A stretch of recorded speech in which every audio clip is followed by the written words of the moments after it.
नमस्कार friends, welcome back to my YouTube channel. आप सबका फिर से एक बार मेरे यूट्यूब चैनल में तहे दिल से स्वागत है। तो आज का जो हमारा टॉपिक है ना, वो है रूट कनाल ट्रीटमेंट को हम अवॉइड कैसे कर सकते हैं, ये देखेंगे। क्या होता है ना, बहुत बार कुछ चीज़ें लोगों को पता नहीं रहती है और उसके कारण एक छोटी सी आपकी गलती आपको आपके दांत का रूट कनाल ट्रीटमेंट करने पे मजबूर कर देती है। आज के वीडियो में हम वही देखेंगे कि आप क्या 3 चीज़ें कर सकते हो।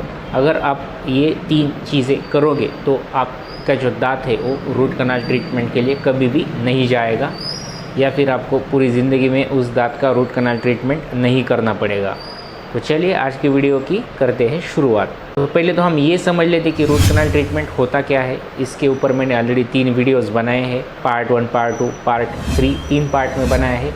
उसका लिंक मैं डिस्क्रिप्शन में दे दूंगा, आप एक बार जाके वो वीडियोस ज़रूर देख लेना, तो आपको डिटेल में समझ में आएगा कि रूट कनाल ट्रीटमेंट होता क्या है। आज आपको इन शॉर्ट बताते हैं कि रूट कनाल क्या होता है। तो जब दांत में आपके दर्द होता है तो आपके पास 2 चॉइस होती है, या तो आप दांत निकाल सकते हो या फिर उसका रूट कनाल ट्रीटमेंट करके उसे बचा सकते हो। तो रूट कनाल ट्रीटमेंट एक कंजर्वेटिव ट्रीटमेंट है जिसमें दांत निकालने की ज़रूरत नहीं पड़ती है। रूट कनाल करके उसे अगर हम कैप दे देंगे तो वो दांत लंबे समय तक आपको खाना खाने में हेल्प करता है। इसलिए रूट कनाल एक कंजर्वेटिव ट्रीटमेंट पे, जिसमें रूट कनाल करने के बाद दांत निकालने की ज़रूरत नहीं लगती है। लेकिन इसी के साथ साथ रूट कनाल एक पेनफुल प्रोसीजर भी है। अगर आपका रूट कनाल हुआ होगा तो आपको पेन हुआ या नहीं हुआ, ये मुझे कमेंट सेक्शन में आप ज़रूर बता सकते हो।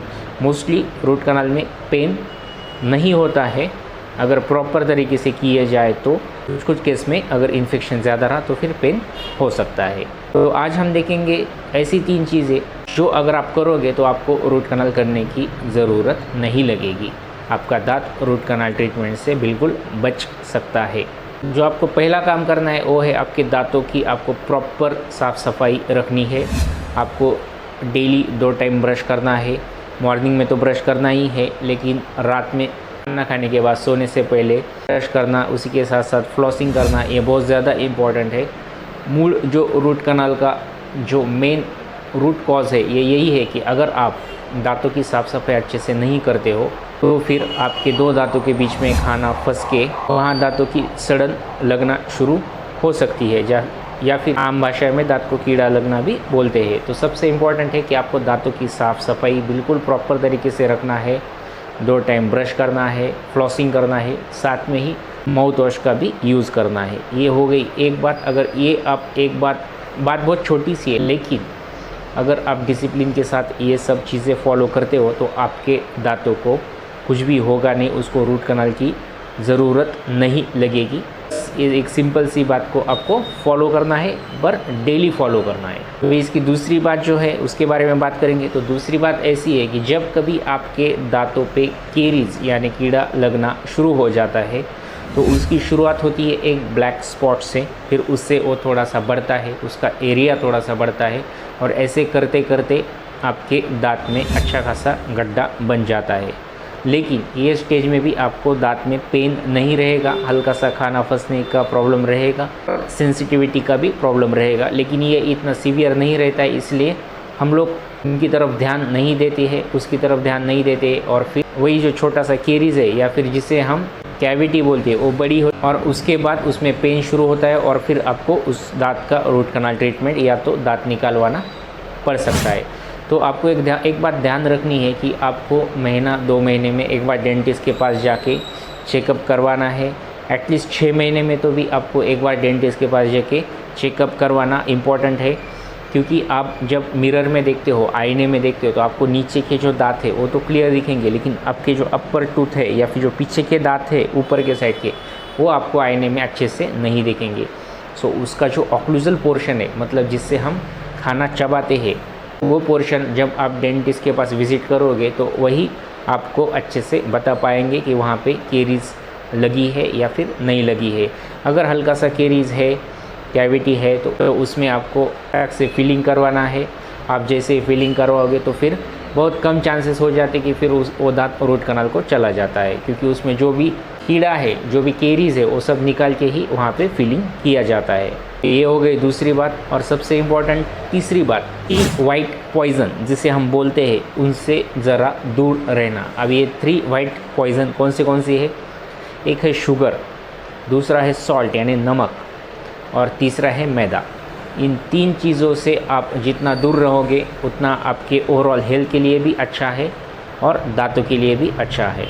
पहले जो है शुगर, अगर आप शुगरी प्रोडक्ट ज़्यादा कंज्यूम करोगे, ज़्यादा खाओगे, तो फिर आपके दांतों में जो ऊपरी लेयर है जिसे हम इनेमल बोलते हैं, वो डैमेज होने का बहुत ज़्यादा चांसेस रहता है। अगर इनेमल डैमेज हुआ तो फिर जैसे ही केरीज डेंटिन के कांटेक्ट में आएंगी तो वहाँ से वो पल्प यानी जो दांत की सबसे इम्पोर्टेंट नस रहती है, वहाँ तक जाने में उसको ज़्यादा टाइम नहीं लगता है। एक बात याद रखिए कि इनेमल यानी आपके दांतों की जो सबसे बाहरी परत है वो बहुत ज़्यादा स्ट्रॉन्ग है। जब तक आपकी गलती के कारण ही वो डैमेज हो सकता है, नहीं तो वो नेचुरली इनेमल डैमेज नहीं होता है। वो बहुत ज़्यादा स्ट्रॉन्ग लेयर रहती है जो कि अपने पूरे दांत को प्रोटेक्ट करने में काफ़ी सक्षम होती है। सो अगर आप शुगरी आइटम्स खाओगे, आप शुगर फ्लेवर्ड कोल्ड ड्रिंक्स लोगे, तो आपका इनेमल डैमेज होने के बहुत ज़्यादा चांसेस है। तो आप जितना शुगर से दूर रह सकते हो उतना रह लीजिए, और आपके लिए बेहतर होगा। मैं ये नहीं कहता कि आप शुगर का कोई भी प्रोडक्ट मत खाओ, लेकिन वो लिमिट में खाओ। और जब कभी खाओगे तो उसके बाद आपको ब्रश करना भूलना नहीं है। ब्रश नहीं कर पाओगे तो एटलीस्ट कुल्ला करके अच्छे से साफ़ करना भूलना नहीं है। दूसरी बात आती है सॉल्ट। दांतों के लिए नमक यानी सॉल्ट ज़रूरी है, लेकिन एक लिमिटेड पोर्शन में। जो आप खाना खाते हो उससे हमको जितना नमक चाहिए उतना दांत के लिए मिल जाता है। आप जब अगर एक्सेस सॉल्ट कंज्यूम करोगे तो फिर वो आपका दांतों का जो स्वास्थ्य है वो ख़राब करने में भी हेल्प करेगा। इसलिए सॉल्ट से भी आपको दूर रहना है। और तीसरा जो वाइट पॉइजन जिसे कहा जाता है वो है मैदा। अभी लगभग हर चीज़ में मैदा यूज़ होता है। मैगी, समोसा या फिर जो भी आप फास्ट फूड खाते हो उन सब में मैदा यूज़ होता है। तो आप जितना मैदा से दूर रहोगे उतना ही आपकी दांतों की हेल्थ अच्छी रहेगी और उसकी हेल्थ बढ़ेगी। क्योंकि जो भी मैदा के प्रोडक्ट रहते हैं ना, वो मोस्टली स्टिकी रहते हैं। तो जब कभी आप खाओगे तो आपके 2 दांतों के बीच में जो गैप रहता है वहाँ पे वो स्टिकी पार्टिकल फंस जाते हैं और वो जल्दी आसानी से निकलते नहीं है। ये उसका सबसे मेजर प्रॉब्लम है।